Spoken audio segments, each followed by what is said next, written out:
So this is part C of the Kudila television channel online, world exclusive diagnosis of Fleet Street, which of course entails world exclusive diagnosis of the bankrupt and immoral regime fronted by the Conservatives and the incumbent Prime Minister being Boris Johnson. Now, everything immoral and corrupt and racist is being stood on its head, and lies are being peddled as truth, and racism peddled as okay, and slavery is absolutely superb achievement. And David Cameron is glorified career of a sleazy man, and we have looked at the Private Eye cover, which has 4 pictures, and the last one on the bottom right is that of Jennifer Arcuri wearing the Union Jack, and Boris's trousers are at half mast. That is the one on the bottom right. Now, the reason I'm looking at the Private Eye again for the second time today is because of the items there. There are items on the main page of the political kind of coverage in the Private Eye, usually either page 6 or 7. There's page 7, where David Cameron's corruption and crooked lobbying of the Saudi on behalf of the racist Australian is summarized, and we have already discussed this before. But what this collection of brief updates in Private Eye magazine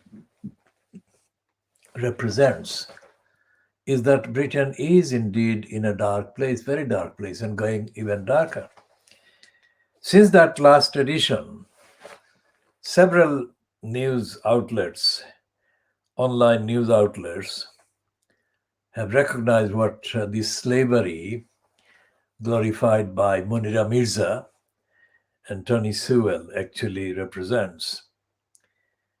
And it is a measure of the racist criminality, intentional racist criminality and denial by Johnson and Johnson's cabal, that even Diane Abbott, now Diane Abbott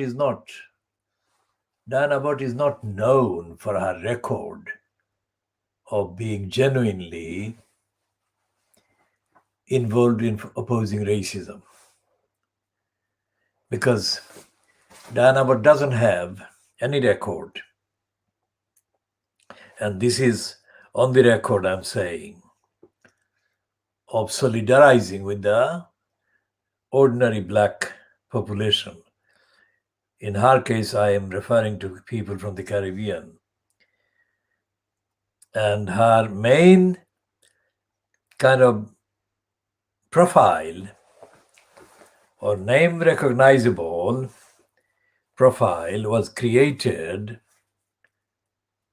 as part of the falsehood peddled by the BBC in the now defunct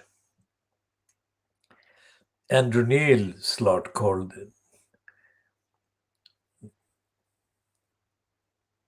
the politics, whatever political slot it was called, the This Week on BBC One. And her main co-appearee was the racist Michael Portillo. Portillo is a Spanish name, and it is typical mark of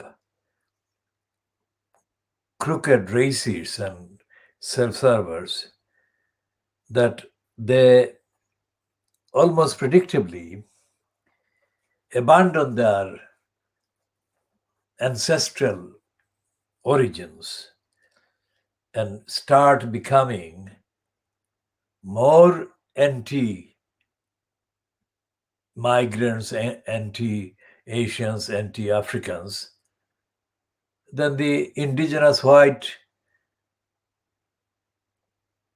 racist gullibles are. Look at the antics of Priti Patel and the behavior of Sajid Javid as Home Secretary before her. Of course, the Home Office has got a long record of being hostile and racist.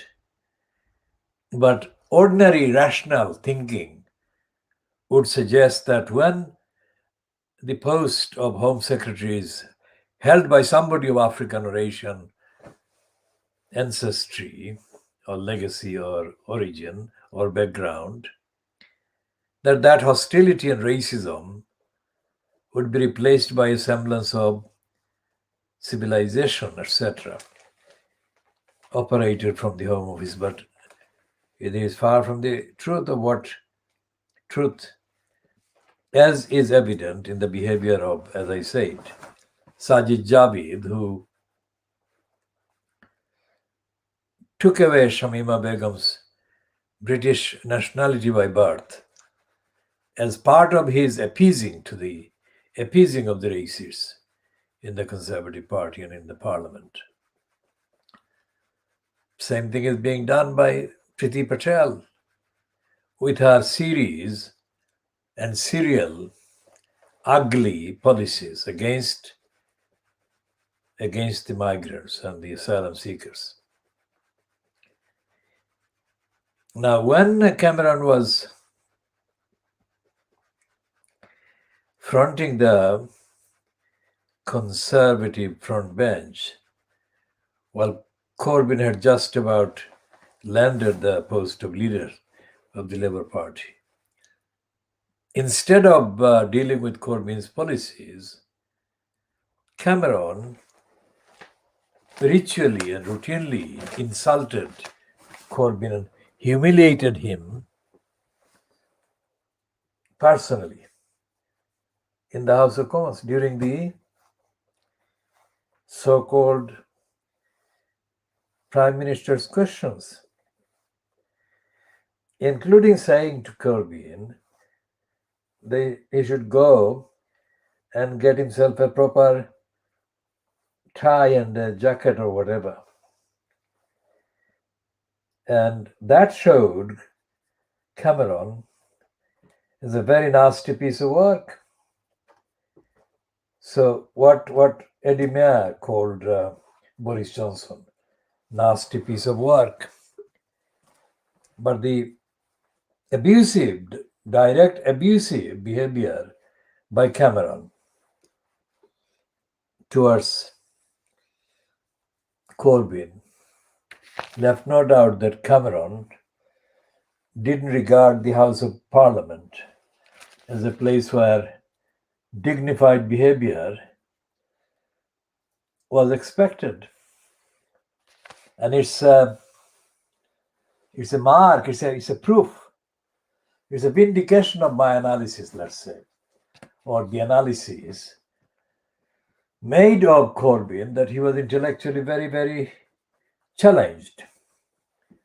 If Corbyn wasn't intellectually challenged, he would have totally sunk David Cameron for his insulting behavior that was unfit, that made him unfit for that post. And of course, Corbyn was also insulted by Cameron, who mocked Corbyn's short visit of the migrant stuck at Kalai. And none of that was actually condemned by any of the other MPs. None of the MPs stood up for Corbyn while Cameron was actually assailing him in the most undignified way in the House of Commons, on the floor of the House of Commons. None of the MPs, and not even John Barker, who supposedly was favoring the Labour MPs as opposed to the Conservative MPs. But now Cameron is exposed as a very, very, very undignified and pathetic, greedy parasite.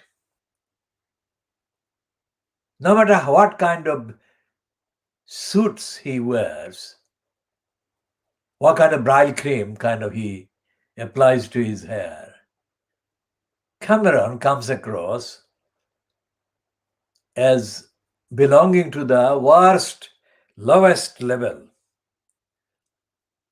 that could be achieved. Because it says in the Times today, Wednesday, the 31st of March, that Cameron went to lobby the man in Saudi Arabia who had been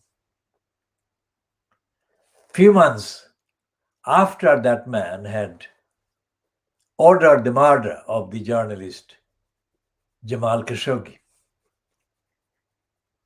And the whole world was outraged at the murder of the journalist. And yet Cameron wasn't part of the outrage. He was sucking up to the man who had ordered the murder of the journalist. And he went there sucking up to him, and he was doing that on behalf of Lex Greensill. Now, Greensill is a long-ranging or long-standing acquaintance of David Cameron, who broke rules and codes of practice and everything by appointing him an advisor to himself as Prime Minister. So Cameron was breaking the rules, the codes of conduct, ministerial codes, everything, without a care in the world, just like Boris Johnson told Jennifer Arcuri that he could do anything he liked. He didn't care. He was the mayor at the expense of London, and it was his city, therefore. So he didn't care. So it's not like a one exceptional kind of breach. It's the breach of rules, breach of the law, breach of morality, ethics, and self-respect as the rule, as the dominant rule. And what does it do to show the British institutions that don't exist? There is no accountability, no ethics, no morality, no transparency at all.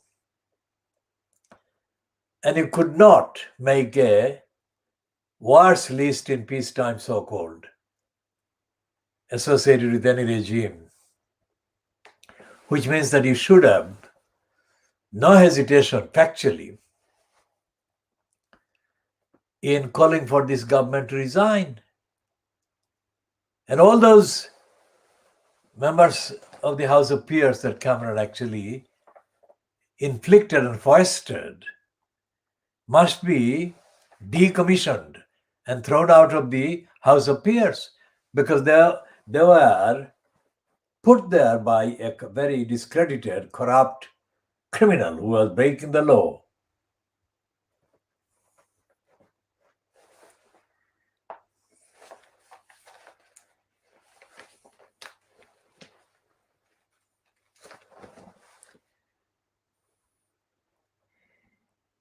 And it's not just Cameron.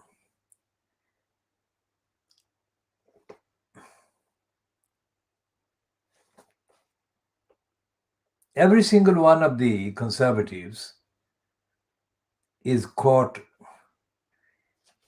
with the trousers down, as it were. Everything they're doing is corrupt, nepotistic, and criminal, and completely breaching everything, right, left, and center. So, what we shall be doing is taking a systematic look at the papers in the next few hours.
And Cameron was charging for his lobbying work 120,000 pounds an hour. Just think about it.